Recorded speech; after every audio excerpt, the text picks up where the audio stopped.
창세기 44장 읽겠습니다. 요셉이 집 관리인에게 명령하였다. 저 사람들이 가지고 갈 수 있을 만큼 많이 자루에 곡식을 담으시오. 그들이 가지고 온 돈도 각 사람의 자루 아귀에 넣으시오. 그리고 어린 아이의 자루에다가는 곡식값으로 가지고 온 돈과 내가 쓰는 은잔을 함께 넣으시오. 관리인은 요셉이 명령한 대로 하였다. 다음 날 동이틀 무렵에 그들은 나귀를 이끌고 길을 나섰다. 그들이 아직 그 성읍에서 얼마 가지 않았을 때에 요셉이 자기 집 관리인에게 말하였다. 빨리 저 사람들의 뒤를 쫓아가시오. 그들을 따라잡거든 그들에게 너희는 왜 선을 악으로 갚느냐? 어찌하려고 은잔을 훔쳐가느냐? 그것은 우리 주인께서 마실 때에 쓰는 잔이요 점을 치실 때에 쓰는 잔인 줄 몰랐느냐? 너희가 이런 일을 저지르다니 매우 고약하구나 라고 호통치시오. 관리인이 그들을 따라잡고서 요셉이 시킨 말을 그들에게 그대로 하면서 호통을 쳤다. 그러자 그들이 그에게 말하였다. 어찌하여 그런 말씀을 하십니까? 소인들 가운데는 그런 일을 저지를 사람이 하나도 없습니다. 지난번 자루 아귀에서 나온 돈을 되돌려 드리려고 가나안 땅에서 여기까지 가지고 오지 않았습니까? 그런데 어떻게 우리가 그대의 상전댁에 있는 은이나 금을 훔친다는 말입니까? 소인들 가운데서 어느 누구에게서라도 그것이 나오면 그를 죽여도 좋습니다. 그리고 나머지 우리는 주인의 종이 되겠습니다. 그가 말하였다. 그렇다면 좋소. 당신들이 말한 대로 합시다. 그러나 누구에게서든 그것이 나오면 그 사람만이 우리 주인의 종이 되고 당신들 나머지 사람들에게는 죄가 없소. 그들은 얼른 각자의 자루를 땅에 내려놓고서 풀었다. 관리인이 맏아들의 자루부터 시작하여 막내 아들의 자루까지 뒤지니 그 잔이 베냐민의 자루에서 나왔다.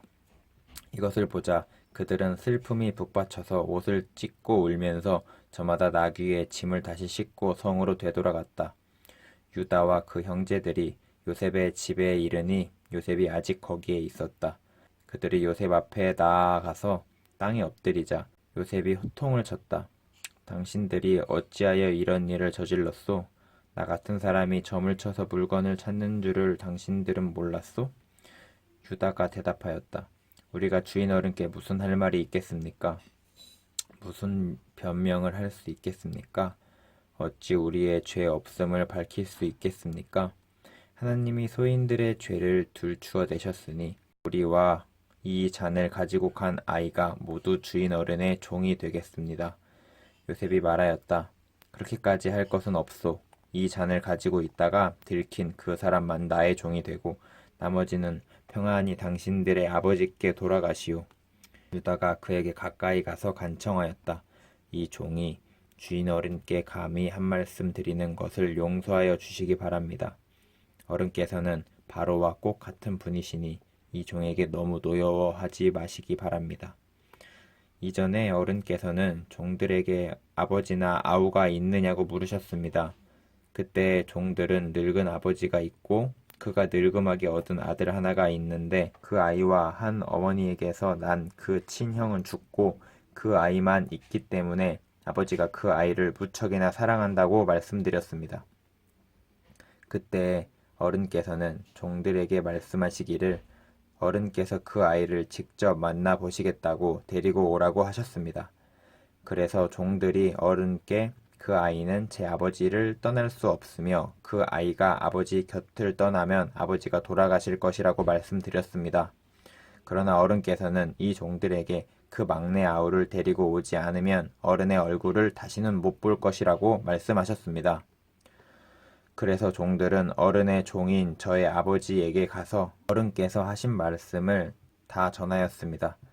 얼마 뒤에 종들의 아버지가 종들에게 다시 가서 먹거리를 조금 사오라고 하였습니다만 종들은 막내 아우를 우리와 함께 보내시면 가겠지만 그렇지 않으면 갈 수 없다고 그분 얼굴을 뵐 수도 없다고 말했습니다. 그러나 어른의 종인 소인의 아버지는 이 종들에게 너희도 알지 않느냐? 이 아이의 어머니가 낳은 자식이 둘뿐인데 한 아이는 나가더니 돌아오지 않는다. 사나운 짐승에게 변을 당한 것이 틀림없다. 그 뒤로 나는 그 아이를 볼 수 없다. 그런데 너희가 이 아이마저 나에게서 데리고 갔다면 이 아이마저 변을 당하기라도 하면 어찌하겠느냐? 너희는 백발이 성성한 이 늙은 아버지가 슬퍼하며 죽어가는 꼴을 보겠다는 거냐? 하고 걱정하였습니다. 아버지의 목숨과 이 아이의 목숨이 이렇게 얽혀 있습니다. 소인이 어른의 종, 저희 아버지에게 되돌아갈 때에 우리가 이 아이를 데리고 가지 못하거나 소인의 아버지가 이 아이가 없는 것을 알면 소인의 아버지는 곧바로 숨이 넘어가고 말 것입니다. 일이 이렇게 되면 어른의 종들은 결국 백발이 성성한 아버지를 슬퍼하며 돌아가시도록 만든 꼴이 되고 맙니다. 어른의 종인 제가 소인의 아버지에게 그 아이를 안전하게 다시 데리고 오겠다는 책임을 지고 나섰습니다. 만일 이 아이를 아버지에게 다시 데리고 돌아가지 못하면 소인이 아버지 앞에서 평생 그 죄를 달게 받겠다고 다짐하고 왔습니다. 그러니 저 아이 대신에 소인을 주인 어른의 종으로 삼아 여기에 머물러 있게 해주시고 저 아이는 그의 형들과 함께 돌려보내 주시기 바랍니다. 저 아이 없이 제가 어떻게 아버지의 얼굴을 뵙겠습니까? 그럴 수 없습니다. 저희 아버지에게 닥칠 불행을 제가 참아 볼 수 없습니다.